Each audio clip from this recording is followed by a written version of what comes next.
Et bonjour à tous, bonjour à toutes, bienvenue dans ce nouveau numéro d'Avantinissa. C'est l'avant-dernière journée, l'avant-dernier débrief de la saison match à Montpellier. Le gym s'est imposé 3-2 à la Mosson au terme d'un scénario rocambolesque, bien sûr anecdotique au classement, anecdotique par rapport aux ambitions du projet Ineos, mais ça fait quand même un peu de bien à la tête, ça nous évite de nous gâcher totalement le week-end. En plus, un super Gaëtan Laborde qui est plus que jamais en lice pour le titre honorifique d'Aiglon de la saison. Bref, pas mal de raisons de se réjouir pour une fois. Écoutez, let's go. On accueille Jérémy qui sera avec nous pour ce débrief. Salut Jérémy, comment ça va? Salut Sky, salut à tous. Bah écoute, ça va mieux par rapport aux dernières semaines. Cette victoire fait quand même du bien. D'autant plus que c'est quand même à Montpellier. On a très peu gagné là-bas ces dernières saisons, donc c'est bien quand même. Ça fait plaisir. Format un peu inédit aujourd'hui puisque pas de troisième homme. On a eu une blessure de dernière minute à l'échauffement. Donc voilà, Hugo est désormais notre Youssef Attal de l'émission. Bon, j'en plaisante, mais il va falloir aussi en parler de la situation de l'international algérien qui malheureusement s'est encore blessé après 18 minutes sur le terrain. C'est très clairement le point noir de la soirée. Ça forcément nourrit quelques réflexions quant à son avenir à l'OGC Nice. Mais on en parlera peut-être tout au long de notre débrief et en deuxième partie de l'émission. Jérémy, on va déjà se concentrer sur cette rencontre-là. Donc, Tedji Savanier qui nous met la misère dans la première demi-heure du match, où le GC Nice n'a tout simplement pas existé. Et puis en deuxième période, le gym métamorphosé, victoire 3-2, un but de Ross Barclay, pardon, et un doublé de Gaëtan Laborde. Bon, un OGC Nice à deux visages, hein. L'analyse, elle est simple. Ça a été nul en première période, ça a été très performant en deuxième. On va pas refaire l'histoire de la saison. On a souvent joué qu'une seule des demi-temps. Cette fois-là, ça a suffi. Mais en fait, on est toujours dans la même situation de se dire on est bien incapable de savoir quel est le véritable niveau de ce gym-là. Ouais, je pense que la première mi-temps, il y a pas grand-chose à dire dessus parce qu'on est passé au travers et c'était un peu dans la lignée de certains de nos matchs les dernières semaines. Donc voilà, il n'y a pas grand-chose à retenir. Après, je trouve qu'en seconde mi-temps, ça fait quand même plaisir de voir que l'équipe a su réagir. En plus, Gaëtan Laborde est récompensé par ce doublé parce que c'est un des rares aussi en première mi-temps qui s'est procuré des occasions, des situations et qui a pas lâché comme à son habitude. Je pense que son premier but résume bien de toute façon le joueur. Hein. Au départ, le ballon rebondit et après il va chercher la tête en gagnant le duel aérien. Donc ça résume son envie toujours et il lâche rien. Donc c'est vraiment l'homme du match pour moi hier, pas que pour son doublé, mais pour son engagement encore une fois. Et après, ouais, outre Gaëtan Laborde, on a quand même eu une équipe qui a su réagir, donc ça fait plaisir. Il y a une bonne entrée de Youssef Attal aussi, jusqu'à sa blessure malheureusement. Mais je trouve qu'on a eu un milieu de terrain, je pense que ça va être le point intéressant, mais on a eu un milieu de terrain qui a su prendre le dessus en seconde mi-temps. Et un milieu de terrain que j'aimerais bien voir encore une fois contre Lyon, avec vraiment deux joueurs, Sofiane Diop et Ross Barkley en 8, qui étaient vraiment un peu plus à l'aise en seconde mi-temps. Et j'ai l'impression que quand ils ont pris un peu plus de rythme, ils ont réussi à prendre le dessus au milieu de terrain, bien aidé par Hicham Boudaoui, mais j'ai bien envie de revoir ce milieu de terrain-là en tout cas. Ouais, avec des joueurs de ballon, hein, ça change de quand il y a Pablo Rosario dans l'équation, même si Pablo fait aussi parler d'autres qualités qui peuvent être précieuses tout au long de la saison, mais c'est un visage assez nouveau et inédit qu'on a vu au milieu de terrain. Écoute, commençons par Gaëtan Laborde, hein, parce que forcément, déjà c'est le titre de notre émission, hein, Gaëtan Laborde superstar, et puis c'est forcément de lui dont on va parler après ce doublé, mais pas que, comme tu le disais. Vraiment une abnégation, une exemplarité sur le terrain qui fait défaut à beaucoup d'autres joueurs dans l'effectif, récompensé par ses deux buts. Moi j'ai beaucoup aimé le but là où il bute justement sur Benjamin Lecomte et au final il va s'arracher en gagnant le duel de la tête alors que bon il faut suivre déjà et puis il a deux défenseurs montpelliérains face à lui. Moi je sais pas toi Jérémy mais si jamais on se prend le même but et que c'est Todibo ou Dante qui est battu au duel, je pense que je fracasse ce qui me passe sous la main dans mon appart parce que bien sûr Gaëtan Laborde joue très bien le coup, bon timing, il a le mérite de suivre, mais dans cette position-là, voilà, le gardien a fait le plus dur. Après, tu dois avoir le défenseur qui suit. Ouais, c'est ça, mais en plus, ce qui est bien, c'est que justement, je pense, la défense montpelliéraine a un petit peu relâché en seconde mi-temps. On a vu quand même qu'on avait un peu plus d'espace. Mais lui, justement, il s'est dit, même en première mi-temps où c'était compliqué, il a pas lâché, il a essayé, il a eu une belle occasion à un moment donné. Il a fait des belles frappes aussi, je trouve que justement, outre les deux buts, il a eu de très belles occasions. Il était un peu plus, Enfin, ses frappes étaient puissantes, il était bien dans son match. Et c'est vrai que ce but-là, comme je disais, ça résume un peu ça résume un peu sa saison aussi. C'est un des joueurs qui nous a un peu porté vers le haut les dernières semaines et sur la seconde partie de saison de toute façon. Et c'est vrai que justement, c'est pas le plus grand des joueurs en plus, mais il va vraiment la chercher à l'envie en fait. C'est ça qui fait plaisir. Et c'est vrai que, enfin, ouais, non, ça fait plaisir de voir cette abnégation-là de sa part. Bon, il y a pas eu que lui hier qui a eu de l'abnégation en seconde mi-temps. On en parlera après, mais c'est vrai qu'en tout cas, lui, c'est vraiment un de nos joueurs cadres maintenant. Et c'est vrai qu'il a dit qu'il resterait la saison prochaine sûrement. Et c'est quand même une très très bonne nouvelle. Sachant qu'on ne sait pas trop de quoi sera fait cet été, ça fait plaisir, c'est plaisir de savoir qu'il sera là, quoi. Il y a au moins une bonne chose, effectivement. Bon, il y a aussi Melvin Barr hein, qui a dit qu'il serait là la saison prochaine, mais je suis pas sûr après sa performance écourtée d'hier soir que ce soit une si bonne nouvelle que ça. Mais bon, voilà, hein, on espère toujours que Florent Ghisolfi nous déniche un latéral gauche plus fort que Melvin Barr. Hein. Il se fait attendre quand même depuis.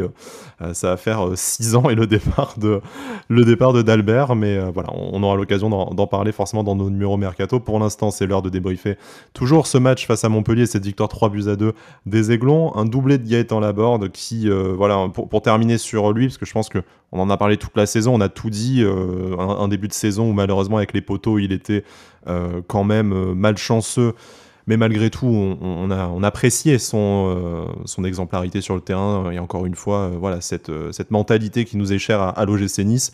Et là, maintenant qu'en plus de ça, il marque, il fait gagner, il a su répondre présent dans les grands rendez-vous. On pense notamment à ce match retour face à Bâle, où ça a été un des rares qui a été au niveau. Très content de le garder, forcément. Est-ce qu'il y a vraiment encore aujourd'hui une concurrence pour le titre des Glons de la saison? Bien sûr, on pense essentiellement à Jean-Claire Todibo, mais qui se fait plus discret depuis le retour de l'équipe de France. Et en plus de ça, on sait que malgré tout, il y a une prime à la fois à ceux qui performent en fin de saison, et puis généralement, dans toutes les récompenses individuelles, il y a une prime aux attaquants, parce que c'est eux qui marquent des buts. Donc ça semble être logique que ce soit Gaëtan Laborde, encore une fois, après le match d'hier, qui remporte les suffrages. Oui, oui, oui, tout à fait. Pour moi, c'est indiscutable. Même s'il y a quand même deux, trois autres joueurs que j'ai en tête qui ont fait une très bonne saison. Pour moi, Gaëtan Laborde, c'est les glands de la saison. Largement parce que je crois que justement, je vérifiais ce matin, il est quand même avec nous. Il a 15 buts, toutes compétitions confondues. Je crois que c'est 14 en championnat et... ah non, c'est 12 en championnat, pardon, et 3 en Conference League. Et après, il faut rajouter les deux Mm. en début de saison avec Rennes. Donc il a quand même beaucoup marqué. Je crois qu'il a 3 passes décisives aussi, 2 en Ligue 1, une en Conference League. Donc non, une saison pleine, sachant justement qu'il n'a pas eu beaucoup de chance en première partie de saison. Donc il a eu ses statistiques qui sont quand même très bonnes. Après, c'est dans ses standards, il est toujours autour des 15 buts hein, en championnat. Il a toujours fait de très bonnes saisons en Ligue 1. Et pour moi, c'est vraiment ce genre de joueurs-là qu'on doit recruter maintenant aussi, des joueurs fiables, constants et qui ont envie. Justement, et donc lui, pour moi, c'est un modèle à suivre pour le futur. C'est un joueur qui mérite largement pour moi d'avoir ce titre des Gants de la saison. Ce qui n'était pas gagné à son arrivée hein, dans les tout derniers jours, toutes les dernières heures même du mercato, dans un échange avec Amine Gouiri, qui était quand même le chouchou du public malgré une sortie et une fin d'aventure à l'OGC Nice compliquée. On sait qu'à Rennes, il voulait s'en débarrasser pour diverses raisons extrasportives, et au final, c'est un succès total à l'OGC Nice, et comme tu le soulignais, hein, des stats vraiment très bonnes, et s'il n'avait mis que la moitié des poteaux qu'il a frappés en début de saison, il aurait pu passer la barre des 20 buts, et ça aurait fait voilà, un des aiglons les plus efficaces du 21e siècle. Mais bon, espérons la saison prochaine, associé notamment à Terem Moffi, qui lui aussi, voilà, quand même, malgré, et on va peut-être en parler un peu quelques instants, une performance délicate à la Mosson, qui a su scorer ces derniers temps. Et ça, Gaëtan Laborde, en fait, a vraiment porté, selon moi, hein, tu vas me dire ce que tu en penses, Jérémy, mais une attaque qui a été apathique avec Terem Moffi, Bilal Brahimi et aussi Badrine Buonanni, qui est ensuite rentré, et dont on a vu, en fait, peut-être parmi les plus mauvaises versions, enfin les plus mauvaises copies, malheureusement, qu'on a vu depuis qu'ils sont dans notre club. Globalement, qu'est-ce que tu as pensé de cette animation offensive qui a quand même beaucoup souffert, et c'est pas pour lui tirer dessus, hein, parce que je n'y prends aucun plaisir, mais Terem Moffi qui vraiment a montré tout ce qu'on n'aime pas dans son jeu, plutôt des mauvais choix, et puis globalement une certaine maladresse avec le ballon, notamment quand il ne s'agit pas de tirer au but. Ouais, c'est vrai que c'est un de ces matchs où c'est peut-être le moins bon match qu'il ait fait chez nous pour l'instant. Parce que en fait, il était tout le temps un peu en retard, je trouve, et il sentait pas trop les coups. À un moment donné, je crois qu'il y avait encore 2-1 à un moment donné, et Diop fait un centre en fait dans la surface où il peut se retrouver tout seul face au but. Et il a un temps de retard justement. Et il est un peu, enfin, je l'ai trouvé un peu absent hier. Après, ce qui est bien quand même, c'est que même à un match où il a pas été trop là. Sur les buts, il est quand même décisif parce qu'il me semble que sur le premier but de Gaëtan Laborde, il mène l'action après une passe avec Youssef Attal. Je crois que sur le troisième but, c'est lui qui fait la passe décisive. Je sais Mm. pas si ça a compté par une passe décisive, mais c'est quand même lui C'est qui est lui qui est décisif. Donc c'est à bien l'initiative de de voilà, l'action en tout cas. c'est ça, c'est bien de se dire que bon, au moins il a eu un match compliqué, mais en attendant, il reste quand même décisif.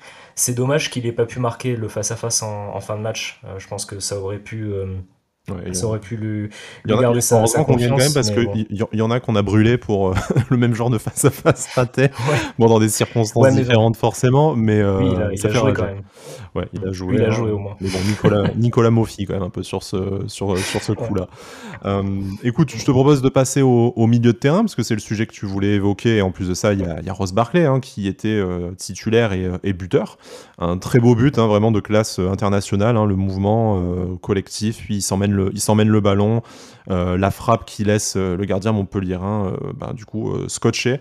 C'est le Ross Barkley, je pense, qu'on imaginait recruter, qu'on a malheureusement trop peu vu cette saison. Alors, il y a plusieurs écoles. Est-ce que c'est parce qu'il a eu trop peu de temps de jeu pour espérer prendre son rythme de croisière et nous montrer ce genre de performance de haut niveau comme il a pu aligner hier à la Mosson? Ou est-ce que ses entrées et ses performances n'ont pas toujours été au niveau pour mériter une place de titulaire? Chacun se fera son avis.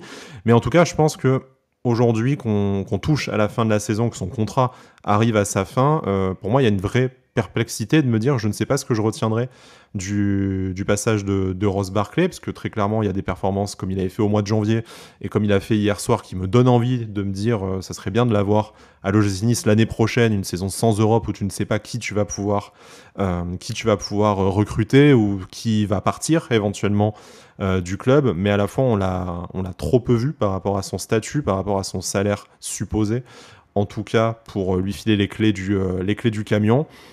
Je sais pas ce que tu en penses, c'est quand même 4 buts et 2 passes décisives. Hein, je sais bien que les stats ne font pas tout, mais par rapport à son temps de jeu famélique, quand tu penses qu'un Kefren Turam, c'est 2 buts et 4 passes décisives, tu es sur des stats similaires avec pas du tout le même temps de jeu, et pourtant tu n'en gardes pas du tout la même impression.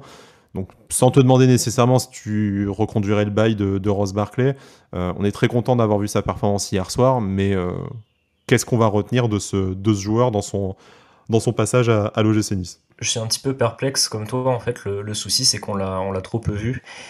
Et le souci, c'est que en fait, je me suis posé la question hier soir. En fait, à chaque fois qu'on l'a vu jouer ces derniers temps, il faisait des entrées en jeu qui n'étaient pas bonnes, hein, mais il jouait à chaque fois 10-15 minutes. Donc c'est un peu dur de se faire un avis dans des matchs où c'était compliqué de rentrer aussi, parce qu'il faut voir le contexte.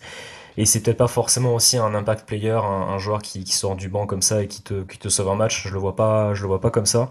Donc sur ses entrées en jeu, c'est qui n'étaient pas forcément bonnes, c'est dur à dire. Et après, la dernière fois où on l'avait vu titulaire, c'était à Brest, mais bon, il avait pas fait un bon match. Mais le problème, c'est que l'équipe était tellement déconstruite et peu cohérente qu'en fait, c'était un peu compliqué pour lui, je pense, de faire quelque chose. Après, le souci, c'est que je pense qu'il a vraiment pas eu beaucoup de matchs à son poste de prédilection. Et surtout, il n'a pas eu beaucoup de matchs pour se mettre en jambe, sachant qu'il n'a pas eu une préparation physique avec le club cet été. Donc du coup, je me dis qu'il a quand même encore du potentiel, on a encore des choses à voir. On l'a vu hier soir. J'étais content de le voir titulaire dans ce milieu un peu plus offensif, avec Sofiane Diop notamment. Je me suis dit que peut-être on allait le voir un peu justement dans son rôle de prédilection. Et c'était un peu sa chance, un peu sa dernière chance. Pour moi, il a su la saisir parce que même en première mi-temps, on l'a pas trop vu, mais bon, à chaque fois qu'il avait le ballon, il essayait quand même de porter le jeu vers l'avant, parce qu'on a quand même trop peu vu au milieu de terrain ces dernières semaines, donc c'était déjà assez encourageant. Et en seconde mi-temps, je trouve quand même qu'il a été quand même vraiment présent. Bon voilà, il met ce but magnifique, mais il mène beaucoup d'actions vers l'avant, et justement, c'est ce qui nous a manqué les dernières semaines. C'était un joueur créatif au milieu de terrain qui arrivait à porter le jeu vers l'avant, il a su le faire. Donc déjà, moi, dans un premier temps, j'aimerais bien le revoir contre Lyon pour voir ce que ça donne. Si c'était juste hier soir que ça s'est bien passé ou s'il arrive à confirmer contre Lyon un bon match face à quand même un adversaire qui va venir pour gagner, qui a encore quelque chose à jouer, donc ça va être intéressant.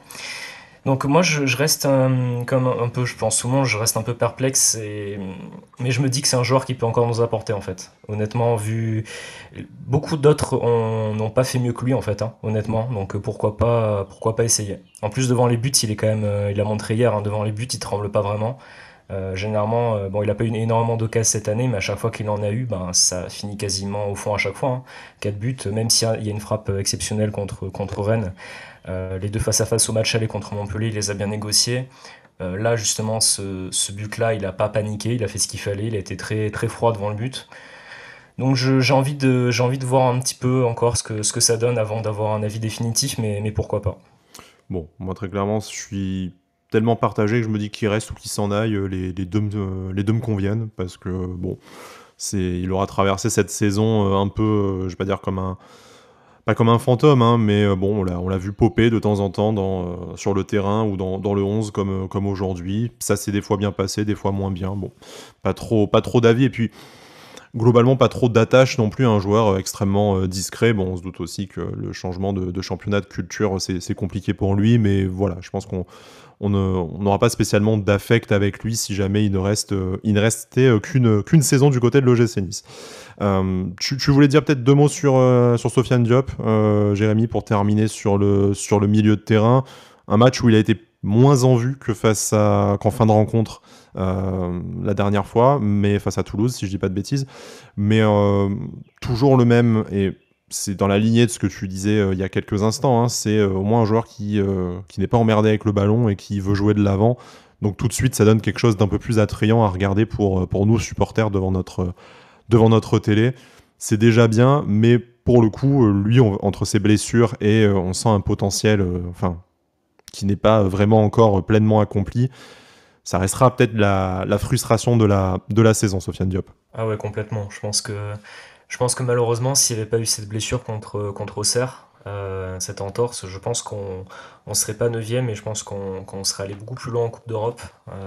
Bon, c'est un peu comme avec l'Automba, hein, pour la Coupe d'Europe, mais son forfait, son long forfait nous a fait vraiment très mal parce que je pense qu'au milieu de terrain, justement, Digard a eu la bonne idée un peu là de le mettre en numéro 8 en milieu de terrain. Je pense que c'est vraiment un poste où il est très à l'aise et on voit ses qualités. Et hier soir, même s'il n'a pas été exceptionnel et qu'il n'a pas été forcément décisif, je trouve que vraiment dans le jeu, il fait beaucoup de bien.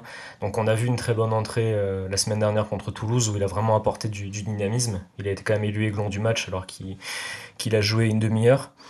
Et là justement, je trouve il revient bien de blessure, il joue un peu plus à chaque fois. Là, il a été titulaire, mais justement en seconde mi-temps, quand tu as des joueurs comme Barclay, lui et même Boudaoui, hein, qui tout simplement jouent vers l'avant, courent, sont mobiles, ben tu bouges les lignes adverses, tu bouges dans le jeu, tu proposes des solutions, et tout de suite ben, tu trouves tes attaquants. Donc même Laborde, Brahimi, bon même si Brahimi était plus en difficulté, mais Laborde tu l'as trouvé, Mofi aussi quelquefois on a su le trouver, alors que les matchs d'avant on trouvait pas parce qu'on avait un milieu qui était beaucoup trop statique et on n'avait pas assez de solutions.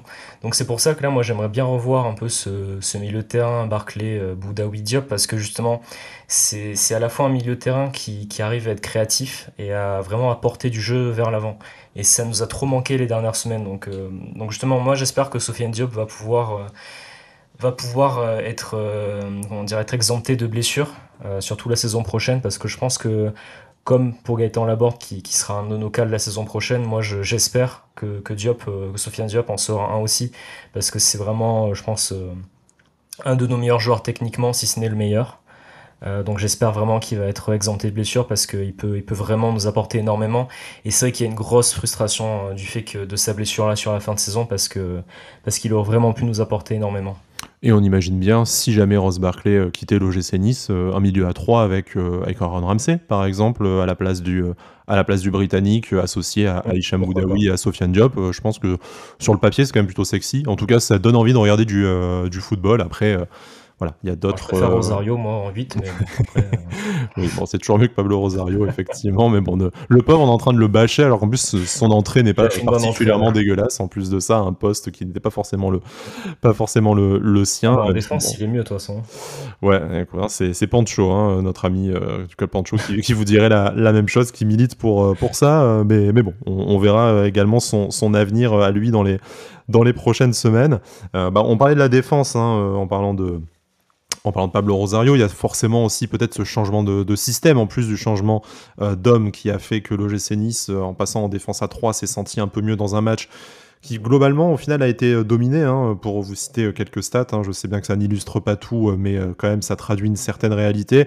53% de possession de balle, 23 tirs à 14, 15 tirs cadrés, hein, ce qui parfois nous a manqué, dont sur les 15 tirs, il y en a eu au moins 17 sur l'action où le compte sort tout, qui du coup nous prive de ce quatrième but. Mais blague à part, voilà, l'OGC Nice qui s'est bien remis dans le match et du coup, la preuve en est, a fait une seconde période de haut niveau. On retient forcément ce qui s'est fait de mieux offensivement et Gaëtan Laborde, comme on le disait en début d'émission. Mais derrière, malgré ces 2 buts encaissés, il y a quand même eu des performances à noter. Et Jérémy, en plus, c'est toi qui fais l'émission avec moi, donc je suis obligé encore plus d'en parler. Quelle prestation de notre capitaine, de Dante, qui s'est transformé en Maldini, hein, hier soir, vraiment. Il n'a rien laissé passer aux attaquants montpelliérains. Et en plus, ça, il est vraiment monté en puissance au fur et à mesure du match. Je me souviens d'une action en fin de rencontre où tu as l'impression que tout le bloc niçois est déstabilisé, que Montpellier parte à l'attaque. Et Dante, en fait, stoppe le Montpelliérain en restant debout et relance tout de suite le ballon dans le camp adverse. C'est le Dante qu'on aime voir. Et puisque le bilan pour tous les joueurs, là, on y arrive, il a prolongé son contrat. Alors, tout n'est pas parfait, et je peux comprendre que sur une saison à 50 matchs, il y ait des ratés quand tu as 39 ans. Mais très clairement, c'est très impressionnant le niveau qu'il arrive à garder. Et on se demande, comme chaque année, si c'est pas sa meilleure saison en rouge et noir, tout simplement. Ouais, non, très, très bon match hier soir de sa part. Ça fait suite, je pense, aux dernières semaines aussi, où il continue à faire des bons matchs et surtout son intervention dans la presse, en plus, la semaine dernière, a montré que lui, il lâchait pas, il continuait à jouer, il avait envie de gagner des matchs. C'est super important que le capitaine ne lâche pas et qu'il reste dans cet état d'esprit-là. Même à la fin du match, on l'a vu, il marchait de manière super décidée sur le terrain, il allait voir tout le monde, il était pas fatigué, on aurait dit.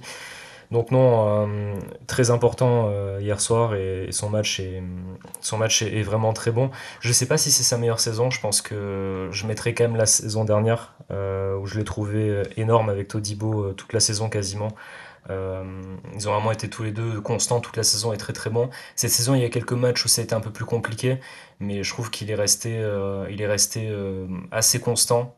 Il y a quelques matchs où on l'a vu un peu moins à l'aise, mais il n'empêche qu'il a fait quand même une saison encore pleine à son âge. Il se blesse jamais. En plus, c'est quand même assez impressionnant. Il est très professionnel et non, il a fait. Bon, hier soir, vraiment, ouais, quand tu étais en train d'en parler, je me rappelais justement de cette intervention sur Wai en fin de match où on pense que Wai va partir face au but. Et en fait, Dante le stop parce qu'il avait très bien anticipé. Je pense que ça résume le match. Et là où justement la défense a eu plus de mal sur les dernières semaines, je trouve que lui quand même a fait quelques petites erreurs, mais c'était quand même des petits détails. Mais lui, il est resté quand même toujours dans ses matchs, toujours concentré et surtout toujours concerné, malgré les dernières semaines avec un contexte un peu plus compliqué. Et je trouve que justement, il a la bonne réaction, que ce soit sur le terrain ou en dehors, malgré le fait qu'on dise qu'il fallait pas que Digard a dit qu'il fallait pas qu'il parle comme ça, ou enfin qu'il ait pas cette intervention-là et qu'il fallait y réfléchir. Je pense Parlons-en. qu'il a bien fait. Pardon. Parlons-en peut-être de cette sortie de Didier Digard, une nouvelle sortie lunaire, indépendamment de ce qu'il pense de la déclaration de Dante. On espérait que notre ancien capitaine, qui était lui-même exemplaire et lui-même mort de faim sur le terrain, aurait compris une telle sortie. Mais bon, quand on voit déjà ce qu'il a dit sur les supporters auparavant, très clairement, on a compris de quel côté il était maintenant. Après, bon, il a un employeur et il a peut-être une place à essayer de conserver pour la saison prochaine. Par contre, au niveau communication, dézingué, parce que pour moi, il n'y a quand même pas d'autre mot, publiquement, ton capitaine, et pas n'importe quel capitaine, on parle de Dante, un joueur qui a une autre expérience que la sienne, qui est plus vieux que lui, qui a une histoire associée à l'OGC Nice, même plus longue en tant que joueur que Digard. Moi, je trouve qu'il y a encore une fois une ligne rouge qui a été franchie. Je pense qu'il y avait d'autres moyens, soit de te désolidariser de ses propos si vraiment tu voulais totalement être soumis à Ineos et à l'atmosphère puante qu'il y a autour du club aujourd'hui, hein. Tu pouvais juste botter en touche en disant bah écoutez, il s'est exprimé, ses propos appartiennent, moi je suis concentré sur le terrain ou je sais pas quoi. Non, là c'était offensif et c'était carrément. Le mec a carrément été sermonné en direct en face des journalistes. On n'en finit plus d'être déçu en fait au final par Didier Digard, qu'on a adoré comme joueur, qu'on a adoré comme entraîneur aussi à son arrivée. Mais alors là, ces dernières semaines, on nage dans la perplexité, encore une fois, sur ce qui lui arrive et qui semble totalement plus en dehors du personnage qu'on connaissait jusqu'alors. Très, très surpris, on avait commencé à en parler la semaine dernière dans le Club Pancho sur son intervention, sur le fait qu'on n'était pas Manchester City, qu'on était Nice, qu'on pouvait passer au travers, tout ça. Bon, c'est son avis, moi j'étais pas forcément d'accord, et là je suis encore moins d'accord avec cette intervention. J'ai lu deux trois fois le tweet de France Bleu Azur, hein, pour être sûr que j'avais bien lu, parce que ça m'a énormément surpris comme intervention de mettre en défaut comme ça ton capitaine qui enfin, il y a un joueur qui parle, et enfin il y a quelqu'un qui essaye de faire bouger les Et choses. qui est exemplaire sur le terrain, tu vois, c'est pas Voilà, comme si voilà, et qui c'est en pas comme plus, si c'était ouais, Nicolas Pepe qui se plaignait et que tu le fracasses, enfin, en le disant c'est ça, regarde-toi dans le miroir d'abord. Non. c'est quand même le joueur qui est resté qui a Gaëtan Laborde, qui est resté le plus concerné sur toute la saison, qui a jamais rien lâché. Et je pense que, alors, il faut prendre en compte tous les avis, justement, et tout le monde a son avis, il faut en débattre. Mais je pense que si Dante a cet avis-là, comme tu l'as rappelé, ben, c'est quand même Dante, c'est quand même un très grand joueur, qui a quand même gagné une Ligue des Champions et qui connaît le foot. Je pense que si il dit ça, c'est qu'il y a une raison. Donc je trouve que voilà, surtout qu'il prend toujours la défense des joueurs après des matchs. Il y a eu des matchs qui étaient catastrophiques, il a toujours pris la défense des joueurs. Et là, justement, il va contre Dante. Je comprends absolument pas cette intervention. Bon, c'est son avis, hein, il a fait ce choix-là et il voit les choses comme ça. Moi, je suis pas du tout d'accord avec ça, par contre. Donc, là où justement, j'avais fait un point il y a deux, trois émissions, là où j'étais derrière Didier Digard, parce que je trouvais que dans ces conditions, c'était pas facile d'être entraîneur numéro un pour une première, et que malgré certains mauvais choix, notamment contre Bâle, il avait quand même essayé de tenir un peu l'équipe, et il avait plutôt assez bien réussi, parce que comptablement, ça peut aller, même si on est passé pas trop de fois au travers. Là, en tout cas, dans ses interventions face à la presse, je suis que trop peu en accord avec lui ces dernières semaines. Ça, c'est évident.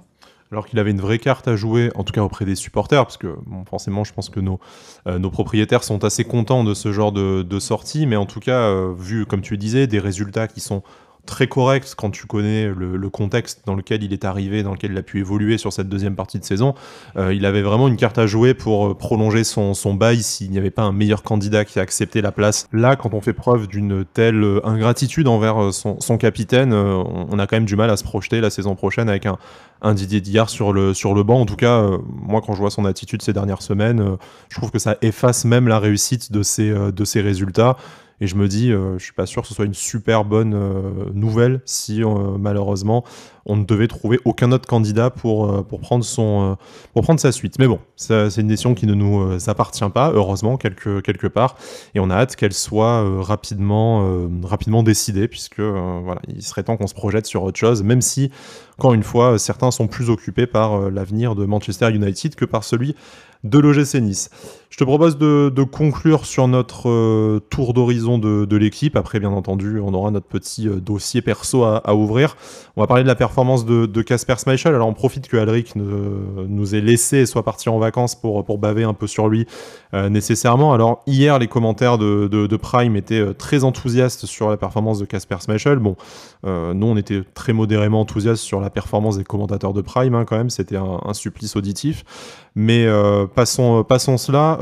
Bien sûr, des arrêts de Kasper Schmeichel qui nous a laissé en vie dans le match quand on était mené 2-0. Maintenant, Jérémy, est-ce qu'il n'a pas aussi essentiellement arrêté des ballons qui venaient sur lui ? Ah, c'est un peu ça. Bon, pour être gentil, je vais quand même dire qu'il a fait son match, on va dire, parce que bon, il a quand même sorti quelques ballons qui étaient souvent sur lui, oui. Bon, au moins, on va dire qu'il était bien placé et qu'il les a sortis. Il a pas pris Il y a entre les un très jambes bel cette arrêt, je fois, trouve. c'est bien déjà. Voilà, c'est déjà ça.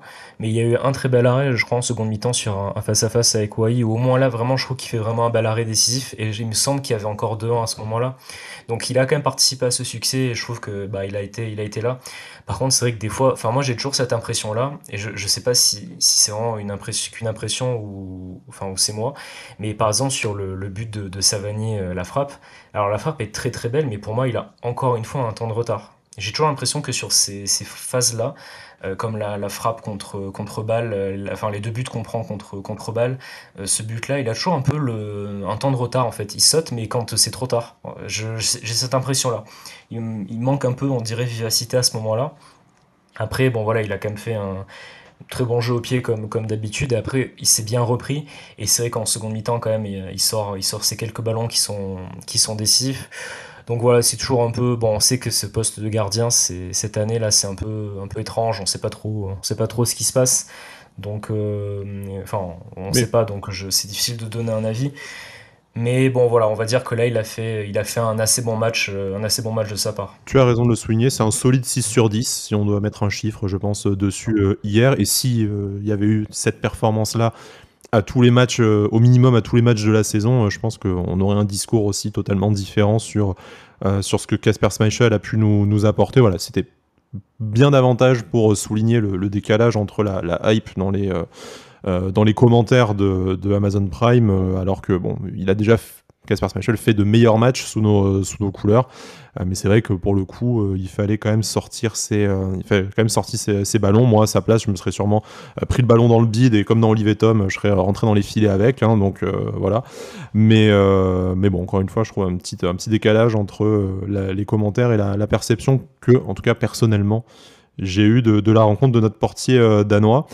Jérémy, je te propose de conclure peut-être sur nos dossiers perso. Je vais commencer et je vais évacuer probablement le plus évident, c'est la blessure de Youssef Attal. Tu en as un peu parlé tout à l'heure. 18 minutes sur le terrain, après avoir remplacé Melvin Barr, auteur d'une première période cataclysmique, on va dire, hein, parce que ces quelques interventions ne rattrapent pas tout ce qui a été mal fait, tout ce qui a péché par naïveté, notamment sur le penalty concédé. Triste pour Youssef Attal parce que ça ne nous réjouit pas. Maintenant, dans l'intérêt supérieur du club, il est quand même temps, je pense, de siffler la fin de la récréation et de couper le cordon. Hein. Il a été envoyé par le club au Qatar pour se faire soigner, pour consulter les meilleurs spécialistes.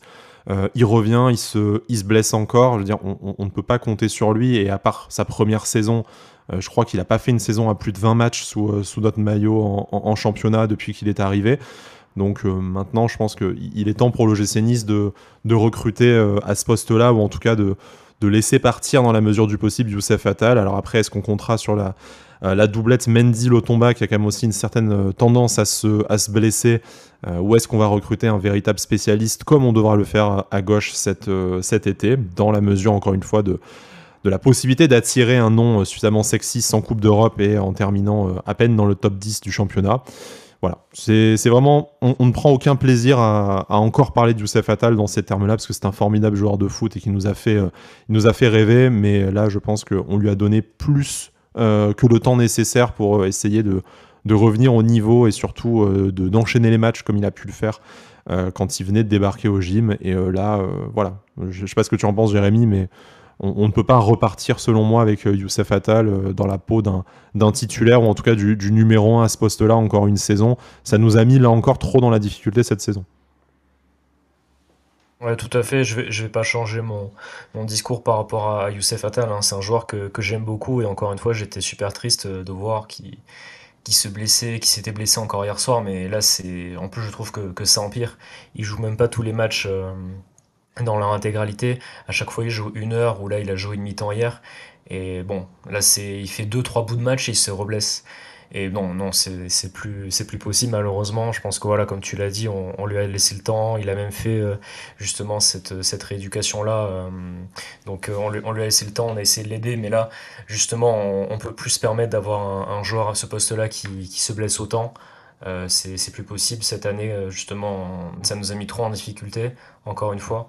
Donc non, malheureusement, je pense que c'est plus possible. Les blessures empirent là de plus en plus. Donc c'est c'est c'est vraiment dommage quand même parce que c'est vraiment un super joueur, mais je pense qu'il faut arrêter. Enfin, il peut pas. Pour moi, il peut plus rester. On peut pas le garder en tout cas. C'est plus possible. Encore un an de contrat, malgré tout, ça va être peut-être difficile de trouver avec cette nouvelle blessure un candidat pour racheter cette année de contrat de Youssef Attal, à voir s'il y a une option résiliation sur la table aussi. On sait qu'il a quand même une bonne situation contractuelle à l'OGC Nice, et c'était mérité, encore une fois, par rapport à ses performances et son statut au moment où il avait signé sa prolongation. On ne revient pas là-dessus, mais c'est vrai que ça pourrait ne pas faciliter son départ, que ce soit son salaire, sa blessure, tout ça. Ça va être un gros dossier à gérer pour Florent Ghisolfi, et bien entendu son remplaçant, parce que autant, encore une fois, une saison sans Europe, repartir avec Lotomba, qui a fait une très bonne année 2023 jusque-là, et Antoine Mendy, qui est jeune et qui a un certain potentiel, ça pourrait se considérer. Maintenant, quand on sait que les deux ont aussi passé un certain temps à l'infirmerie, le risque de se retrouver avec Pablo Rosario, décidément ce sera notre fil rouge, latéral droit quelquefois la saison prochaine, est peut-être encore grand. Jérémy, quelque chose qu'on n'aurait pas évoqué encore sur cette rencontre, ou sur l'environnement du club aussi en ce moment, qu'on sait quand même particulièrement... Bah, un petit mot juste. J'étais content de voir Jean-Pierre River et Florent Ghisolfi dans les tribunes. Bon, je sais pas s'ils font. Je crois que Florent Ghisolfi vient faire les déplacements de manière générale, mais vu le contexte autour du club en ce moment, c'est pas que ça m'a rassuré, mais j'étais content de voir qu'ils étaient quand même là, présents au match, et que justement ils étaient présents. Donc ça fait plaisir. Ouais, qu'il y a Juste, encore une, juste qu'il y ça. a encore une direction à l'OGC Nice. Au moins on les Voilà, voit, à défaut de c'est de bien. les entendre. Même voilà, si je doute pas que très rapidement, plus qu'une semaine avant le prochain match, et je pense que début juin, on aura l'occasion d'entendre et de voir tout le monde pour parler de la prochaine saison. Écoute Jérémy, je te propose qu'on se laisse là-dessus. On va terminer par un petit point classement. L'OGC Nice, comme je le disais, est 9e, ne devrait normalement pas être rattrapé par Lorient, sauf incroyable scénario, puisqu'il y a 11 buts quand même de différence à la différence de buts, mais possibilité par contre de chipper à Clermont une 8e place qui serait peut-être finalement la place de l'OGC Nice quand tu vois les clubs qui sont devant, Lille, Rennes, Monaco, Lyon. C'est bien sûr pas ce qu'on espérait, mais ça ferait tout de suite moins désordre. Un match nul face à Lyon qui pourrait suffire la semaine prochaine à l'Alliance Riviera, puisque Clermont se déplace au Parc des Princes sur la pelouse du Paris Saint-Germain, déjà champion pour la 11e fois officiellement hier soir, même s'il n'y avait pas trop de doutes. Huitième, c'est évidemment pas ce qu'on espérait, mais il y a quelques semaines, on avait peur que éventuellement ce soit 11 ou 12.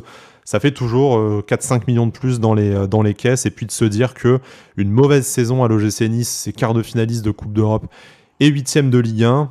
Je vais faire mon petit Jean-Pierre River 2 secondes. Souvenez-vous d'où l'on vient. Ça montre malgré tout une certaine évolution du standing du club, même si, bien entendu, vu les moyens engagés et vu les discours prononcés ces dernières années, cette évolution est encore bien en deçà de ce qu'on serait en droit d'espérer et d'attendre de la part des Niçois. Jérémy, merci de m'avoir tenu compagnie dans cette émission un peu particulière. Normalement, retour à notre trio d'analystes la semaine prochaine, et la saison prochaine évidemment. Je voudrais conclure en vous annonçant, mais on en parlera sur notre compte Twitter plus en détail, que le mercredi 7 juin, non, on ne verra pas tous à Prague, malheureusement pour la finale de la Conference League, mais on se retrouvera avec notre ami Pancho du club Pancho, dont décidément on a beaucoup parlé dans cette émission. Donc lui et moi pour vous accueillir sur Twitch pour une grande soirée libre antenne à partir de 21h jusqu'à, on n'a pas prévu d'heure, peut-être qu'on s'arrêtera quand même à minuit, mais en tout cas, voilà, libre antenne, pas de langue de bois, n'importe quel sujet que vous souhaitez évoquer. Évidemment, l'idée, c'est de faire le bilan de la saison après la dernière rencontre, mais également parler du mercato et de bien tout ce que vous voulez, du moment que ça concerne l'OGC Nice. On annoncera ça sur nos comptes Twitter respectifs, je pense, demain ou après-demain maximum. Et puis, on vous invite à venir échanger avec nous autour de notre passion commune, le gym, naturellement. À la semaine prochaine, et d'ici là, Issa Nissa. Issa Nissa.